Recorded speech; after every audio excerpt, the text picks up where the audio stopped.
I just want to say I want to come from a place of gratitude. Um, you know, I sold 17 tickets, and 20 people showed for me. Three of them couldn't buy tickets for me because they just couldn't get to me in time, but they bought tickets at the door. One of my buddies brought his kids, and so it was an awesome turnout. It was awesome. It just all around, like, I'm just so blessed and I'm just so thankful that I have the people in my life that I have. Um, it's important to be grateful, guys. It's hard to be angry or upset or negative if you come from a place of gratitude. If you won't be jealous, you won't be envious, you won't be you know hurting if you come from a place of gratitude. And I think it's really important to stay humble and to stay grateful. Um, the turnout was awesome. My opponent was awesome. Really nice guy. I'm trying to find him on Instagram right now. Um, but yeah, I'm so thankful. I'm so grateful um, to everyone that showed up and showed out. And uh, you know, the fight was a total war. They told us A lot of people told us we were some of the most active guys, like most action of all the fights all night, and we were the heaviest guys there. So um, a lot of little guys fighting that night. Shout out to Sean Shalidi, the promoter that runs IFS, International Fight Showdown. Um, just a awesome promotion, awesome, brilliant, just such a great promotion. And I can't stress enough how grateful I am. It's just like it's just it's so awesome. I um you know I, it makes everything worth it. I got a little marked up. You can see there's like a little mark left on my face right there. My forehead in the middle, kind of a little bit lumpy. Um, and then obviously you got the fucked up eye. But it's worth it. It's really worth it, guys. And you know, uh, if you want to be a Muay Thai fighter, um, you know, a lot goes into being a fighter. It's not, people think you just get in there and do the damn thing, you just work out and that's it. You're battling injuries, you're battling sickness a lot of times, lack of sleep, dieting. God, dude, the cut is the worst, bro. And fuck, it's just I'm from California, brother. Or sister. Sorry, my vision's so bad, guys. If I can't read your name, forgive me. But yeah, I'm from California. But guys and girls, if you want to be a Muay Thai fighter or any kind of fighter, it's a lot of pain. It's a lot of suffering. It's a lot of stuff you got to go through. But I'm just so grateful that I have the support system and the team and my family that came out and supported me Friday night and stayed all the way till 11 o'clock p.m. the last fucking night of the fight of the night. And I'm thankful again for my opponent Raphael. He's a fucking beast, man. The guy hits hard, like he hits like a mule, man. The guy punches hard. He caught me a few times pretty good. But God, dude, I was watching my fight back and I was thinking like, oh man, Tyler, move your fucking head. Move your head. Why is it not moving? It was just sitting there for him like a pinata, you know what I mean? But luckily, daddy made me tough, but he didn't make me smart, you know what I mean? So we got to take what we can get, right? So you know, uh you know, hey, what's up? De La Cruz from Ohio. Hey guys, my vision is fucked. I took a lot of punches in the face last night or Friday night now. So uh where are you from, SA? I'm from California, Holmes. Southern California, about 35 miles outside of LA. And I'm talking about my fight last night or Friday night from Anaheim. And yeah, dude, I got the dub. I got the hardware to prove it right here. Cool little, it's just a fucking trophy, and I'm a 35-year-old grown ass man, so what do I care getting trophies? But it is fucking cool. I'm showing it to you guys backwards. It is fucking cool to have something besides just a one in the win column on your record. But it's a good sized trophy. I'm gonna put it up on the gym wall so all the kids and the young men I coach can see it and hopefully get inspired. Um and fight for them damn selves. Yeah, bro, I'm a kickboxer. Yeah, it was a decision victory, dude. The guy was fucking tough as nails, dude. I hit him with my best shit.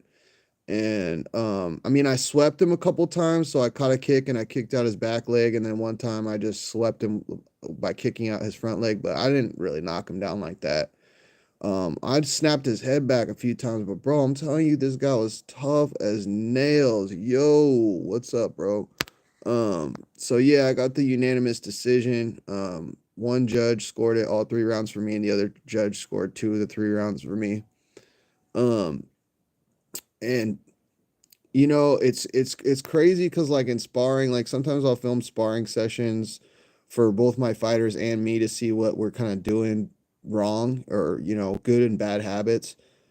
Um, and fucking I look so clean in sparring, and then you get in there for a fight and everything looks sloppy and shitty, dude. But it's so different when your adrenaline's going, the big lights are on you, you could hear the audience.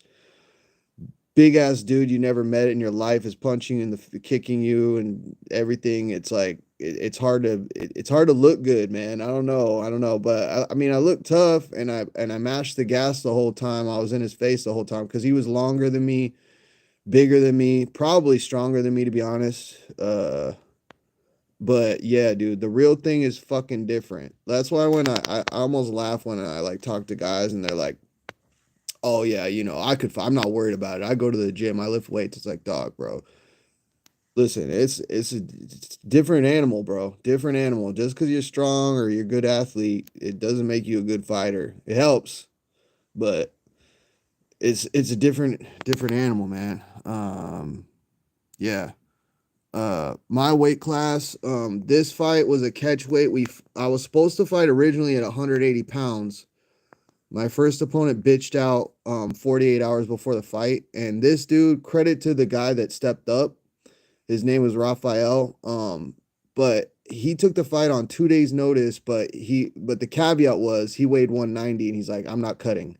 So if you want this fight, you got to fight me at 190. And my dumb ass, or my fucking unlucky ass is like down there at 181, 182, having to, worrying about the last 2 pounds of sweat out. I found out my lighter opponent bitched out for whatever reason. Hey, what up, Penny? And so they did a little switcheroo last minute. So shouts out to the dude, because even though I was giving up weight, I had a full fight camp, and this fool said yeah on 2 days' notice. So that's a real fucking warrior right there. Like a lot of guys were like, oh no, I need time. I needed to train. I need to get my health right. I need to get my cardio up, whatever. This guy just said, nah, I'm down as long as you're willing to fight up. So the whole time I'm fucking trying to get the weight off, you know what I mean? Trying to get it all off. And then once I find out this guy's gonna be bigger than me, I try to eat everything I could possibly eat, and I only weighed in at 184. So we were within 6 pounds. It wasn't shit, but the dude was built like up top, he was built like a tank, but he had these long fucking spider skinny legs, bro. They were the longest legs I ever seen in my life, dog. Um I used to fight NHB 91, 97 Underground. I'll have to look that up. Never heard about it, dog. I'm West Coast. I never fought out of state or anything. Um, but yeah, man. I fought in Anaheim, which is like a 2 hour drive from me. So I was up at the ass crack of dawn, hit the work traffic, and still made it. Like I left my house at like 6:45 and got there at 9. Weigh-ins were at 10.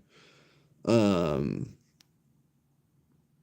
uh, oh, he says it's not on the internet. All right, well, I don't know. Cool, man. I mean, hey, dude, if you fight, you fight. I don't care. I respect anybody that gets in there and puts it all on the line. But uh yeah, man, I um got in at 9, and I was, dude, and the thing is with this promotion, IFS, called International Fight Showdown. If you would look it up, IFS Muay Thai or ifs.com or some shit like that, you can see it.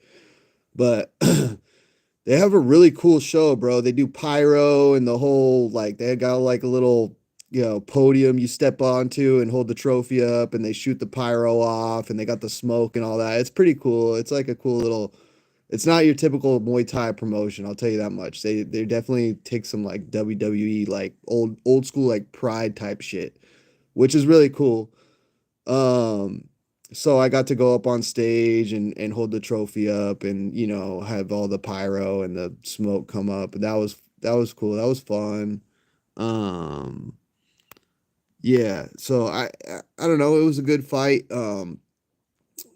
But man, um, how you, let's see. Let me read some of these comments. Benito says, how to how long you been fighting? I'm sorry, guys, I'm just letting you know right now, my vision is fucked. My left eye got, like, I didn't feel it until like 30 minutes after the fight ended, but I was like, fuck, man, how am I to drive home with this bitch? Because my left eye was fucking hurting. How long I've been fighting? That's like a convoluted question, I guess, because like I did MMA about 10 years ago. I have two amateur fights. And before you ask, you can totally look it up. I lost them both. So I was always a striker, and both times I fought, I got in there, unfortunately, with grapplers, and I hurt both guys I fought in the cage. But in amateur, at least in California, amateur MMA is 2-minute rounds.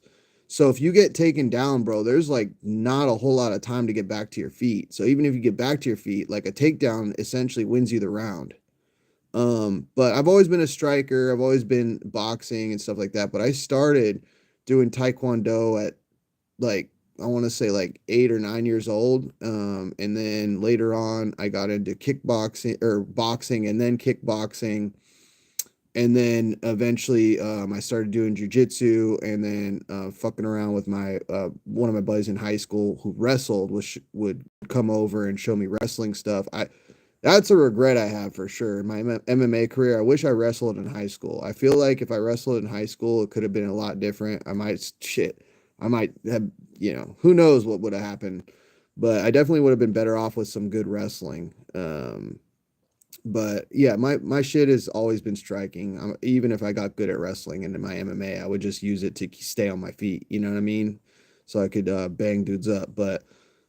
Uh, but yeah, man. So I'm 35. My wife is pregnant, so this is she's due in April, late April. So like this is kind of the last hurrah, and she's kind of like, she's supportive, but she's at her wits end, because like fighting is a very selfish sport. You really got to just worry about yourself. You know what I mean? Because if you take a day off training, you're thinking about it. Okay, what's the other guy doing? Probably training his ass off.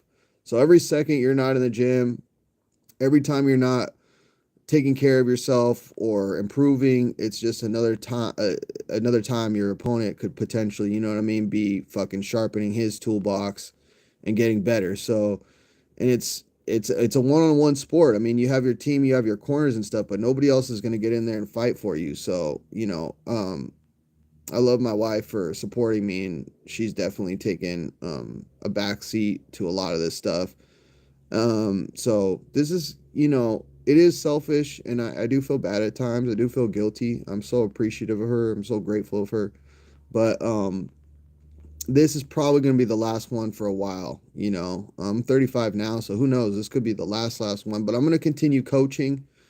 I've been coaching for a little over 2 years now. Um, and I used to, I never disliked coaching, but I was always like, my mindset was like, I'm a fighter, bro. Like, that's what I do. I fucking fight. That's what I do. So I'll just show these guys what I do. But now I really have a passion for coaching. I like it just as much as fighting, because nothing makes me more happy. Like, I felt just as happy winning my fight as I did cornering one of my students in a point Muay Thai tournament that he won. And it's it's such a good feeling when you build these guys up. These guys come in, they don't know what they're doing, and a lot can happen in 6 months to a year, dog. Like it's crazy. It's crazy how guys can improve, and it changes their confidence, it changes their demeanor. They compete, they feel good about themselves, they start asking you questions. They're like me, they go on YouTube and they watch a whole bunch of like, Alex Pereira or like Bull Cow or Rod Tank footage, and they'll ask me about, oh dude, I saw this sweep, I saw this combo, I saw this cool, whatever kick, and like, yeah, I watch Karate Combat. Look at this, I get into it. I nerd out with that shit. I really like it. So I don't know. It just makes me feel good to coach guys. So it definitely is a different thing. It doesn't scratch the itch of needing the or wanting the violence, wanting the competition, wanting that high testosterone, whatever. But it is fucking if the feeling of gratitude and greatness and just being appreciative and humble and just so proud of your guys and your girls. I have a girl she's less active now because she had 3 fights and she's won them all, and she just thinks that she's too cool for school now, so she doesn't come as often. But yeah, it just feels so good to build people up and to see them win and to see the smiles on their faces. You know what I mean? So, um, and yeah, man. So I've been fighting a long fucking time. I don't hope that answers your question. I'm 35. I started competing in the cage at like 21, and I did that for like 3 years, and then I took a long break, focused on work and stuff like that. And then like at 29 or some shit, I found a little Muay Thai gym. It was a cool group of guys. It was close to my house, and fuck dude, we've been thugging it out ever since, getting all these guys to compete, getting all these guys wins, getting all these guys medals and trophies. So it's fucking cool, man. I'm into it. So I kind of there is another fight my coach is putting on in what did he say, March, and I really want to do one last one, but my girl is going to be so big and so pregnant and so like not wanting to do shit at that time that like I don't know if she's gonna let me get away with doing one more, but we'll see. We might do one more before baby comes, but you know, if not, hey, I'm happy to coach up my guys and do my little Friday night sparring sessions, open gym sparring sessions, invite all my old MMA buddies and all of my high level students in to work with me and stuff like that. So yeah, but once I did a fight and I didn't know I had to use headgear and shin guards. Yeah, dude, you got to be geared up. Amateur fights, in MMA, at least in California, I don't, I believe they don't. I don't think they have you wear shin guards, and I know they don't have you wear headgear. And then also too, after you have 4 fights in Muay Thai, you don't have to wear headgear and you don't have to wear any pads except for elbow pads. Those are the only pads that you have to wear no matter what. Um, if you're gonna do an elbows fight, the fight I have on my YouTube channel right now that you can go check out on Garage Goons on YouTube. We did a modified rules Muay Thai fight with no elbows because the original guy that I was supposed to fight pulled out and he didn't want elbows. So I was like, whatever, fuck it, let's just do no elbows. And then so I didn't train elbows at all. And I was like, all right, well, I haven't trained them. I have 2 days. I could train them for 2 days. I'm comfortable with elbows, but I was like, let's just stick to no elbows. And the other guy was cool with that. So we just ran it with no elbows, but everything else was cool. And the other thing that was really nice about this fight is that we got to use 10-ounce gloves. And the gloves, normally, like if you fight like a point Muay Thai or point kickboxing or even point boxing fight, they make you wear 16s. And I even believe amateur boxing might be 12-ounce gloves. So the fact that they let us wear 10s was fucking wild. I loved it because I'm a heavy hitter, but wearing 10-ounce gloves is wild, bro. It definitely, I'll tell you one thing too, it definitely doesn't cover as much of your face. Like if I pull my 16-ounce gloves, like my hit moves out of my bag, you can get a little lazy with these, right? You can get a little lazy with these. Like if you start with your hands up here, right, and you get tired throughout the fight, sinks down and down and down because it's such a big glove. This padding up top will still protect your chin. Those 10-ounce gloves, if you don't hold them high, this is too low, man. All those shots are sneaking through because they're small, bro. They don't cover nearly enough of your face to depend on them for defense. So you really got to have high active hands, and try to parry shots and keep your guard up high. Otherwise, you get fucked up in there. But like I said earlier, one God made me a lot of things. Maybe not smart, maybe not a model, but he definitely made me tough as shit, man. Because I was taking those shots, but boy, that boy could hit, bro. That dude was a big motherfucker, and he could hit hard. I don't know how he weighed under 190 pounds. Because if you look at him, he was like 6'2", 6'3", and he was broad as fuck. The only explanation I could think of is his legs were really long and really skinny, and somehow the fool just made weight. But man, I don't know. You could see on my YouTube channel, see pictures of him, whatever. You can go watch the fight. I uploaded it an hour ago. Um, but yeah, bro, he was a big fucking dude. I couldn't believe he made weight. I was like, how is this guy not 200 pounds right now? So, um, you know, but it's whatever. I signed up to fight, so it didn't matter who was lining up. I was either gonna go in there and die on my sword or go in there and do the damn thing. So I was gonna fight no matter who it was or how big he was, whatever. But yeah, the dude looked fucking huge to me. You know what I mean? So I came in cut, I came in ripped. I had, I'm 35 and I had four of my six showing, so that's pretty good for me. I'm a big fan of cookies and ice cream and pizza, man. So, you know, getting the weight off is fucking hard, man. Because it's not just dieting, it's resisting all of the temptations and the good stuff I love to eat. So I can get fat quick if I just allow myself to eat whatever. But yeah, that's the one thing. If I don't fight again or if I don't compete, I'm gonna always, be sparring and stuff. But if I don't actually compete anymore, the one thing I won't miss the most is cutting the weight, man. That shit sucks, bro. Cutting weight is awful. Some guys are like really good at it. I don't know. I never figured that shit out. I would be in the sauna, jacuzzi, sweating it out near death, bro, every time just to get off, 4 or 5 pounds. Like, I don't know how those guys in the UFC cut like 20 pounds in a day. That shit is wild to me. But yeah. So, I think a lot of people I, I want to inspire a lot of people, and like if you're thinking about joining a fight gym, it doesn't matter what it is, boxing, kickboxing, Muay Thai, MMA, jiu-jitsu even. I know there's a lot of karate gyms. I just join something. Just join something. It's good for your soul.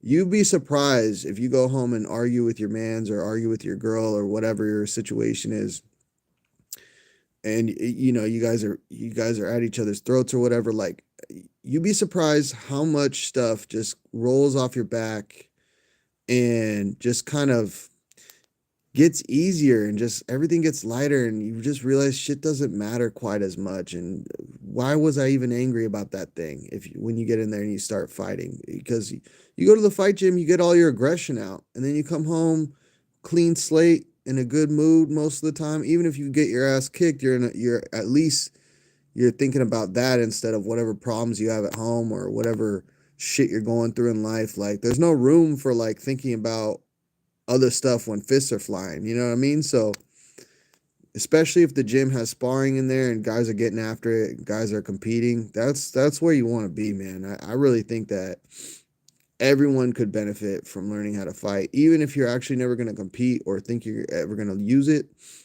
You never know, man. You never know. There's crazy people out here, and it's good to have hands when you need them. You know what I mean? So, um, yeah, I don't know. I think fighting is healthy. I think it gets a bad rap. You know what I mean? But I think a lot of people say, violence is never the answer when in fact you run into a violent person and that becomes the answer.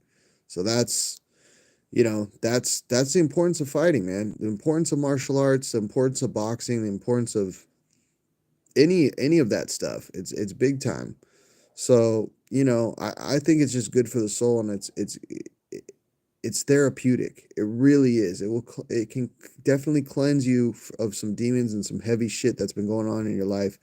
You'd be surprised what happens to your mindset after you smash a bag or smash some pads for, an hour or two, every day. And especially if you have a good coach and you want to compete, and you get some good sparring in there, that's even better. It's even better for you. So, but back to my fight. I'm just, man, I know I said it earlier in the video, but I am just so damn grateful. It takes a lot, to know if you have real friends, and the fact that a bunch of people drove 2 hours plus to see me fight, and at the end of the night, so I didn't go on till 10 p.m. at night, and they still had to drive back home an hour plus back home.